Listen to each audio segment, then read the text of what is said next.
Good evening. Welcome to World News segment on Independent Television Main News. I am Ebhoramen. Ukraine's President Volodymyr Zelensky has accused Russia of crimes against humanity at the UN Security Council meeting after a new missile barrage caused blackouts across Ukraine. President Zelensky, via a video link, said that the Russian formula of terror had forced millions of people to stay without energy supplies, without heating and without water in sub-zero cold. The president said the country's nuclear power plants went offline. The 3 plants still under Ukraine's control were disconnected from the grid, and the Zaporizhzhia plant, which is Europe's largest, was forced again to rely on diesel generators to power its cooling system and key safety equipment. China has recorded its highest number of daily COVID cases since the pandemic began, despite stringent measures designed to eliminate the virus. There are outbreaks with several major cities, including the capital, Beijing, and southern trade hub, Guangzhou.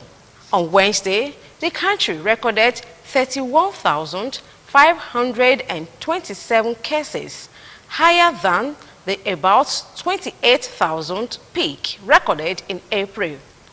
However, the rising wave of cases comes weeks after the country slightly relaxed some of its COVID restrictions. Away from China, 12 people, including 3 women, have been flogged in front of thousands of onlookers at a football stadium in Afghanistan. Taliban officials said the group were guilty of moral crimes including adultery, robbery, and gay sex. A Taliban spokesman for Logar region in eastern Afghanistan, where the lashing happened, said all 3 women were freed after they were punished, while some of the men were jailed. And finally, on the world news, there are growing evidence that French rescue services failed to respond adequately to a migrant boat that sank in the Channel last November, with at least 33 people on board. Only 2 of the passengers survived the disaster.